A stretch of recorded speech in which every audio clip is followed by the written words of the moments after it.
Have you ever wondered how to make the perfect croissant at home? Well, welcome to the fascinating world of croissants. Those buttery, flaky, crescent-shaped pastries that have been a staple in French bakeries since the early 17th century. Originating in Austria and later perfected in France, croissants have become a symbol of French culinary artistry and sophistication. Crafting your own croissants at home is not just about baking, it's an intricate dance of patience, precision, and passion. It's about appreciating the complexity of the process, from the initial mixing of the dough to the delicate layering of butter to the final triumphant puff in the oven. Each step is an adventure, each layer a testament to your dedication. The satisfaction that comes with creating your perfect pastry, watching it rise and brown to perfection, is truly unparalleled. And the taste? Simply divine. So, ready to roll up your sleeves and dive into the art of croissant making? First things first, gather all the necessary ingredients. You're going to need some all-purpose flour. This provides the structure for our croissants. Without it, we'd just have a buttery, eggy mess. Next up, active dry yeast. This little marvel is our leavening agent, responsible for making our dough rise and giving our croissants their light, airy texture. You'll also need milk, which adds richness to the dough and helps to brown the crust. Sugar, not just for sweetness, but it also helps the yeast to do its thing. Salt for flavor and to control the yeast's action. And then there's butter. Oh, the butter. It's the heart and soul of any true croissant, creating those beautiful flaky layers we all love so much. Lastly, grab an egg for the egg wash. It's what gives our croissants that lovely golden sheen. Got all your ingredients? Great, let's move on to the first step of our croissant adventure. Making the dough is the first step to creating your perfect croissant. Now, isn't that the truth? So, let's get down to it. To begin with, you'll need to combine your dry ingredients. That's your flour, sugar, and salt. Mix them together in a large bowl until they're well blended. This is an important step as it ensures that your ingredients are evenly distributed throughout the dough. Next up, it's time to activate your yeast. Pour some warm water into a small bowl and sprinkle your yeast on top. Let it sit for about 5 minutes, or until it's all bubbly and frothy.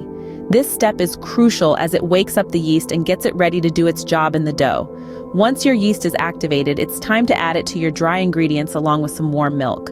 Stir everything together until it forms a shaggy dough. Don't worry if it looks a little rough at this stage, it's supposed to. Now we come to the part that gives the dough its structure. Kneading. Start by turning your dough out onto a lightly floured surface. Then, using the heels of your hands, push the dough away from you before folding it back over itself. Repeat this process for about 10 minutes, or until your dough is smooth and elastic. This is what develops the gluten in the flour, giving your croissants their distinctive chewy texture. Kneading dough is a bit like a mini workout, but it's also a great stress reliever. And remember, the more love and patience you put into this process, the better your croissants will turn out. Once you're done kneading, place your dough in a lightly oiled bowl.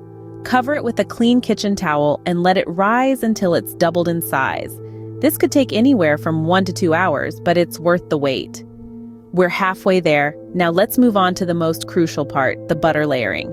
Because let's be honest, what's a croissant without its buttery layers? So stick around and let's get layering. Butter layering is what gives croissants their unique, flaky texture. Now let's dive into the meticulous art of butter layering. Envision the dough as a blank canvas and the butter, your paint. This process, my friends, is the soul of your croissant. To start, you'll need your prepared dough and a slab of cold, unsalted butter.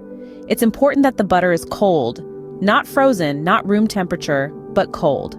This is crucial to achieving those delicate, flaky layers we all love. Now imagine your dough as a book. Spread your butter onto 2/3 of the book, leaving 1/3 of it butter-free. Once you've done that, fold the butter-free third over the middle third. Then, fold the remaining butter-covered third over top. Congratulations, you've just completed your first butter fold.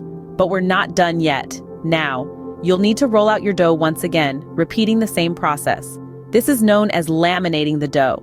Each roll, each fold, introduces a new layer of butter into the dough, separating the dough into thin sheets. This is what creates that beautiful, flaky texture when baked. Remember, keep that butter cold. If it starts to warm up, don't hesitate to pop your dough back into the fridge.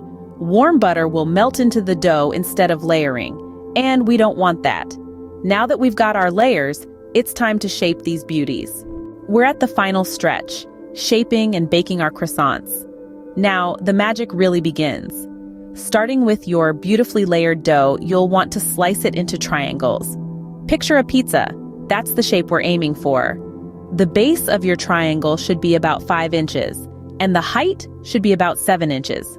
This will give your croissants that classic, hearty size. After you've cut your triangles, it's time to roll them up. Start from the base and gently roll towards the point. Make sure to tuck that point under the body of the croissant to stop it from unrolling during baking. Now let's talk baking. Preheat your oven to 400 degrees Fahrenheit. While your oven is warming up, coat your unbaked croissants with an egg wash. This will give them a lovely golden finish.